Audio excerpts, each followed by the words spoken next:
अब हम बात करते हैं एड्रिनल ग्लैंड के बारे में। तो एड्रिनल ग्लैंड के दो पार्ट्स होते हैं, एक बाहर वाला पार्ट होता है कॉर्टेक्स, एक अंदर वाला पार्ट होता है मेडुल्ला। कॉर्टेक्स के फिर से तीन पार्ट्स होते हैं। बाहर वाला होता है जोना ग्लोमेरुलोसा, जो कि मिनरलोकॉर्टिकॉइड्स को रिलीज करता है जैसे कि अल्डोस्टेरॉन। फिर बीच में होता है जोना फैसिकुलेटा, जो कि ग्लूकोकॉर्टिकॉइड्स रिलीज करता है जैसे कि कॉर्टिसोल। और सबसे अंदर कॉर्टेक्स वाला पार्ट होता है जोना रेटिकुलरिस, जो कि एंड्रोजन्स को रिलीज करता है जैसे कि डीएचईए एंड टेस्टोस्टेरोन।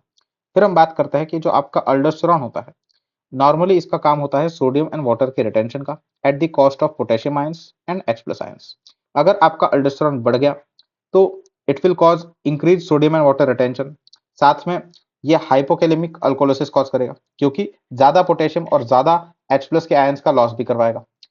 लेकिन अगर आपका अल्डोस्टेरॉन जो है इसकी वैल्यू कम हो गई आपकी बॉडी के अंदर, नॉर्मल से कम हो गई, तो जो सोडियम एंड वाटर रिटेंशन हो रहा था वो सोडियम एंड वाटर रिटेंशन कम हो जाएगा।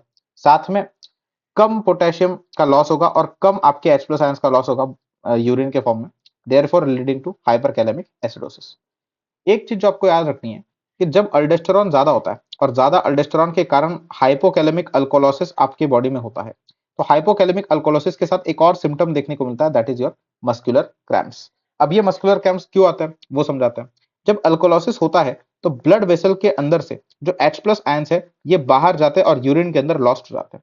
तो अब H प्लस आयंस ये पॉजिटिव आयंस थे जो ब्लड वेसल से बाहर निकल रहे हैं, तो पॉजिटिविटी को मेंटेन करने के लिए ब्लड वेसल के अंदर दूसरे पॉजिटिव आयंस एंटर करता है जो होते हैं आपके कैल्शियम आयंस। और ये कैल्शियम आयंस आपके ब्लड वेसल के अंदर एंटर कहां से करते हैं? ये एंटर करते हैं आपके न्यूरॉन से। मतलब न्यूरॉन से आपके पॉजिटिव आयंस जो है वो एंटर करते हैं ब्लड वेसल के अंदर। अब न्यूरॉन के अंदर पॉजिटिविटी कम होगी तो उस पॉजिटिविटी को फिर से मेंटेन करने के लिए सोडियम आयंस जो है वो न्यूरॉन के अंदर एंटर करते हैं। और ये जो सोडियम आयंस है ये आपके एसीएच के प्रोडक्शन को इंक्रीज कर देता है बाय डीपोलराइजिंग द न्यूरॉन्स। जब ज्यादा एसीएच का प्रोडक्शन होगा, एसिटाइल कोलिन का प्रोडक्शन ज्यादा होगा, तो ये मसल और क्रैम्प्स कॉज करता है। मसल क्रैम्प्स यहाँ पर होने का मतलब क्या है कि इतने ज्यादा क्रैम्प्स हो रहे हैं, इतने ज्यादा कॉन्ट्रैक्शन हो रहे हैं कि जब रेस्टिंग स्टेट में भी मसल है ना, तब भी वो ट्विच कर रही है, वो कॉन्ट्रैक्ट कर रही है, जिसको हम बोलेंगे मसल क्रैम्प्स। ये कब होता है? हाइपोकैलेमिक अल्कोलोसिस के साथ होता है ये मसल क्रैम्प्स वाला सिम्टम्स। अब हम बात करते हैं एड्रिनल इनसफिशिएंसी के बारे में। दो टाइप्स की होती है ये होती है प्राइमरी एड्रिनल सफिशिएंसी, जिसको हम एडिसन डिसीज के नाम से भी जानते हैं, और दूसरा होता है secondary adrenal insufficiency. Primary adrenal insufficiency के अंदर जो प्रॉब्लम है ये खुद एड्रिनल ग्लैंड के अंदर लाई करेगा। तो वही सेकेंडरी एड्रिनल इनसफिशिएंसी के अंदर जो प्रॉब्लम है ये आपके पिट्यूटरी ग्लैंड के अंदर लाई करेगा।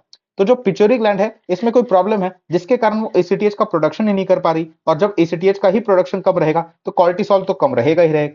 अब क्या कॉजेस हो सकते हैं आपके सेकेंडरी एड्रिनल इनसफिशिएंसी के? पहला कॉज सर्जरी, जैसे कि ट्रांसफिनोइडल रिसेक्शन, जिसमें आपने पिट्यूटरी ग्लैंड को ही रिसेक्ट कर दिया तो एसीटीएच का प्रोडक्शन क्या खाक होगा।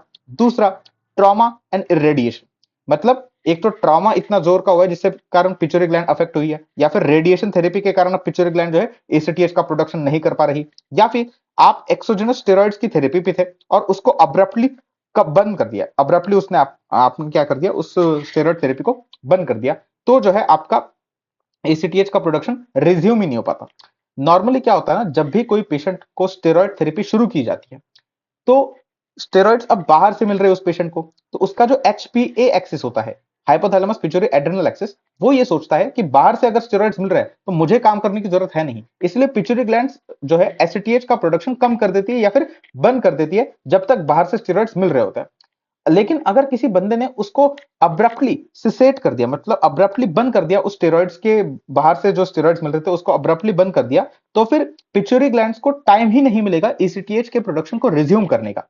इसीलिए हम क्या करते हैं ना, जब भी स्टेरॉइड्स देंगे बाहर से, तो हमें अगर बंद करना है तो उसको ग्रेजुअली टेपर करेंगे। जब हम ग्रेजुअली टेपर करते हैं तो आपके पिट्यूटरी ग्लैंड को टाइम मिल जाता है एसीटीएच के प्रोडक्शन को रिज्यूम करने का। इसीलिए कभी भी अब्रप्ट सेसेशन नहीं करना, और अगर अब्रप्ट सेसेशन हो गया तो फिर वो it will cause secondary adrenal insufficiency.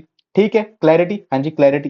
फिर हम बात करते हैं प्राइमरी एड्रिनल इनसफिशिएंसी, जिसको हम एडिसन डिफिसिट के नाम से जानते हैं। इसके अंदर एक्चुअल में प्रॉब्लम कहां पर है? एड्रिनल ग्लैंड के अंदर प्रॉब्लम है।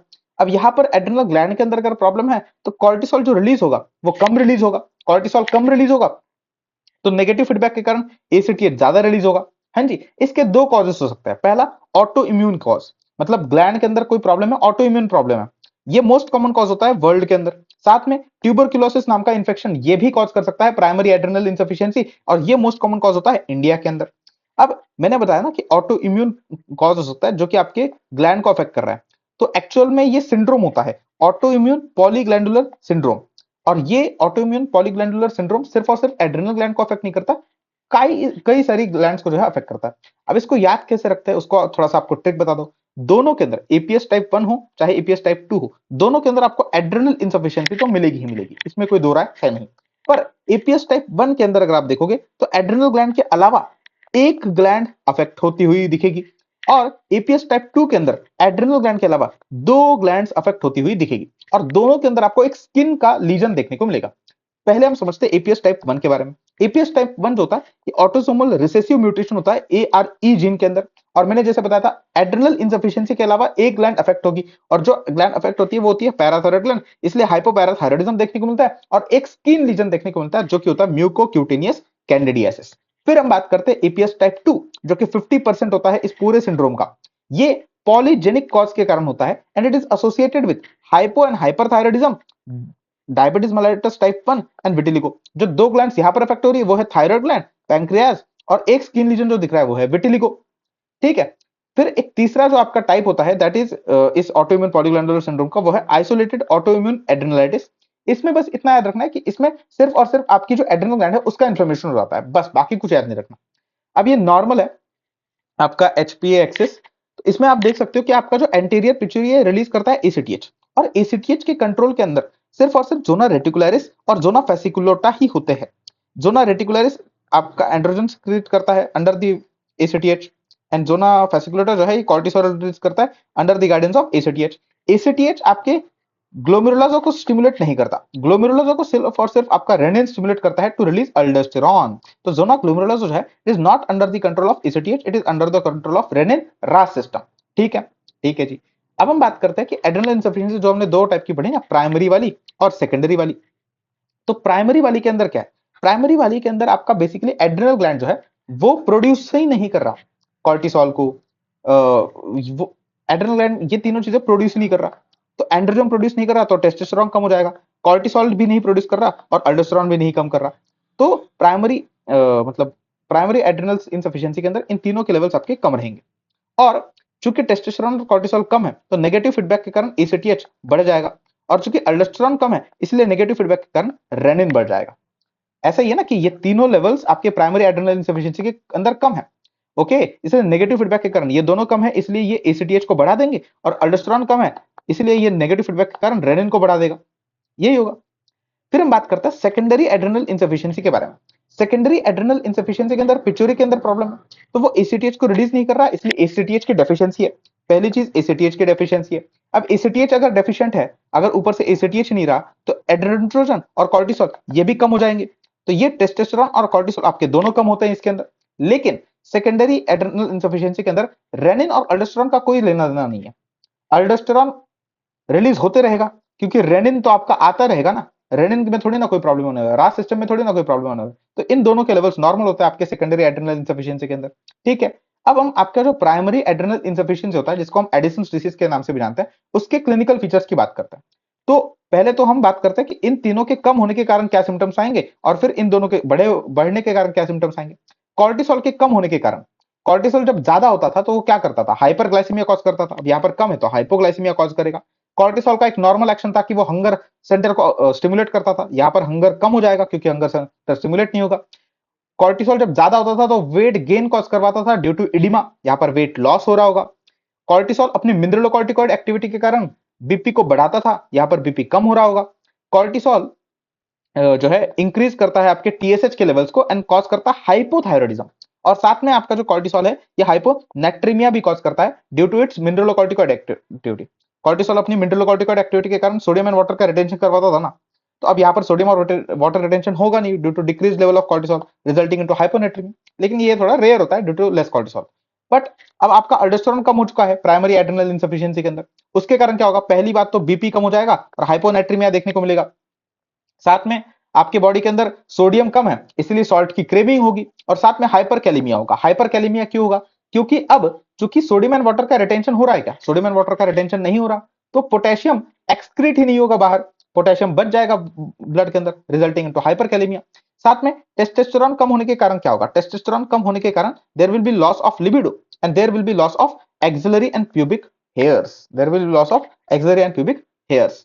और आपको पता है कि आपका जो कॉर्टिकोट्रॉफिक सेल्स होते थे एंटीरियर पिट्यूटरी के, वो एक्चुअल में पीओएमसी को रिलीज करते थे, और ये पीओएमसी के ऊपर पीसी1 एंजाइम एक्ट करता था, जिसके कारण एमएसएच1, बीटा एंडोर्फिन्स और एसीटीएच, ये 3 हार्मोन्स प्रोड्यूस होते थे। मैंने किर्शिंग सिंड्रोम के लेक्चर के अंदर ये कवर किया हुआ है, तो आपको पता है ना। तो यहां पर प्राइमरी एड्रेनल इंसफिशिएंसी के अंदर जैसे एसीटीएच बढ़ रहा है, वैसे पीओएमसी भी तो बढ़ जाएगा।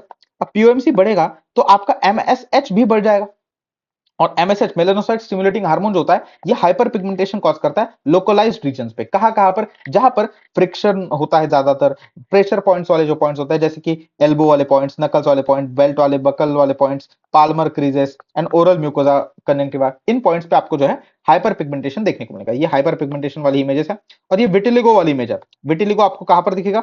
Auto immune polyglandular syndrome type 2, जिसमें आपको डायबिटीज मेलाइटिस टाइप 1 एंड हाइपोहाइपरथायराइडिज्म भी देखने को मिलता था साथ में।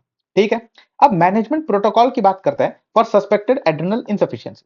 सबसे पहले आपको डिफरेंशिएट करना है, अगर क्लिनिकल फीचर्स प्रेजेंट है तो आपको डिफरेंशिएट करना है कि ये सेकेंडरी एड्रेनल इनसफिशिएंसी है या प्राइमरी एड्रेनल इनसफिशिएंसी है। वो आप करते हो कोसिंट्रोपिन टेस्ट के थ्रू। कोसिंट्रोपिन टेस्ट के अंदर आप क्या करते हो? एसीटीएच देते हो आईवी, पेशेंट को एसीटीएच देते हो आप आईवी के थ्रू। अगर एसीटीएच की डेफिशिएंसी थी पेशेंट के अंदर, मतलब अगर सेकेंडरी एड्रेनल इनसफिशिएंसी थी, तो फिर एसीटीएच देने पर कॉर्टिसोल बढ़ जाएगा, और अगर कॉर्टिसोल बढ़ गया तो आप बोलोगे कि ये सेकेंडरी एड्रेनल इनसफिशिएंसी था। लेकिन अगर एसीटीएच देने के बाद भी कॉर्टिसोल के लेवल्स अनचेंज रहे, मतलब एड्रेनल ग्लैंड के अंदर ही कुछ प्रॉब्लम है, मतलब ये प्राइमरी एड्रेनल इनसफिशिएंसी है, मतलब एडिसन्स डिसीज है। ठीक है। तो ये तो बेसिक डिफरेंसेस जो हमने पढ़ लिया है ऑलरेडी, वो है आपके primary and secondary adrenal insufficiency के अंदर। प्राइमरी के अंदर ऑब्वियसली आपके एसीटीएच के लेवल्स बढ़े हुए होते हैं, सेकेंडरी के अंदर जो लेवल्स होते हैं वो कम होते हैं। अल्डोस्टेरोन और रेनिन दोनों की चीजें जो होती है वो नॉर्मल होती है आपके सेकेंडरी एड्रेनल इनसफिशिएंसी के अंदर, क्योंकि सेकेंडरी एड्रेनल इनसफिशिएंसी का कोई लेना देना नहीं है आपके एड्रेनल ग्लैंड से, सारा लेना देना है पिट्यूटरी ग्लैंड से। तो वही प्राइमरी एड्रेनल इनसफिशिएंसी के अंदर रेनिन जो होगा वो बढ़ा हुआ रहेगा और अल्डोस्टेरोन कम रहेगा, और अल्डोस्टेरोन कम है इसीलिए नेगेटिव फीडबैक के कारण रेनिन बढ़ा हुआ है। ठीक है। डायग्नोसिस की अगर हम बात करते हैं तो डायग्नोसिस तो हो गया, ये प्राइमरी है सेकेंडरी है। ट्रीटमेंट में अगर आप देखोगे तो चूंकि आपके प्राइमरी एड्रेनल इनसफिशिएंसी में ग्लूकोकॉर्टिकॉइड और मिनरलोकॉर्टिकॉइड दोनों की कमी है, मतलब अल्डोस्टेरोन की भी कमी है और आपके कॉर्टिसोल की भी कमी है, इसीलिए दोनों आप दोगे ट्रीटमेंट के लिए, ग्लूकोकॉर्टिकॉइड भी दोगे, मिनरलोकॉर्टिकॉइड भी दोगे। तो वही सेकेंडरी एड्रेनल इनसफिशिएंसी में मिनरलोकॉर्टिकॉइड जो है दैट इज अल्डोस्टेरोन, उसकी वैल्यू नॉर्मल है, तो वहां पर आप मिनरलोकॉर्टिकॉइड दोगे नहीं ट्रीटमेंट में, सिर्फ और सिर्फ ग्लूकोकॉर्टिकॉइड दोगे। अब आपको क्रॉनिक एड्रेनल इनसफिशिएंसी और एक्यूट एड्रेनल इनसफिशिएंसी, इनका ट्रीटमेंट अगर आपको बताओ, तो क्रॉनिक एड्रेनल इनसफिशिएंसी में पेशेंट कैसे आएगा? पेशेंट को ऑटो इम्यून कोई डिसीज होगा या फिर टीबी की हिस्ट्री रहेगी ऑलरेडी, और वो अचानक आपके पास आएगा with less BP, less sodium and less glucose. Okay. Hypoglycaemia, hyponatraemia and hypotension, इसके साथ वो अचानक से आता है। तो ट्रीटमेंट आपका रहेगा स्टेरॉइड्स प्लस, मतलब ग्लूकोकॉर्टिकॉइड्स प्लस मिनरलोकॉर्टिकॉइड्स। ग्लूकोकॉर्टिकॉइड्स में आप दोगे हाइड्रोकॉर्टिसोन, और साथ में आप दे दोगे फ्लूड्रोकॉर्टिसोन। क्या दे दोगे? फ्लूड्रोकॉर्टिसोन। फिर हम बात करते हैं कि अगर एक्यूट एड्रेनल इंसफिशियंसी है, मतलब एड्रेनल क्राइसिस है, तो अब मतलब पेशेंट आपके पास आएगा कैसे? With he will be a known case of Edison disease, और कोई प्रेसिपिटेटिंग फैक्टर उसके पास साथ आया, जैसे कि इन्फेक्शन हो गया, सर्जरी हो गया, और इसके कारण क्या हुआ ना, उसकी जो डिमांड थी कॉर्टिसोल की वो अचानक से इंक्रीज कर गई, क्योंकि इन्फेक्शन और सर्जरी जो होते हैं स्ट्रेस वाले पार्ट होते हैं, तो जो डिमांड होती है आपके कॉर्टिसोल की वो इंक्रीज कर जाती है, और अचानक से जो आपका पेशेंट है वो डिक्रीज बीपी, मतलब हाइपोटेंशन और ग्लूकोज डिक्रीज, हाइपोग्लाइसीमिया के साथ प्रेजेंट कर रहा है। ओके। तो आपको ट्रीटमेंट में क्या देना है? आपको हाइड्रोकॉर्टिसोन देना है, नॉर्मल सलाइन देना है, एंटीबायोटिक्स देना है। ठीक है। तो ये हो जाता है आपका एड्रेनल इंसफिशियंसी वाला टॉपिक कंप्लीट। यहाँ पर अगले लेक्चर में हम डायबिटीज इंसिपिडस के बारे में बात करेंगे। तब तक के लिए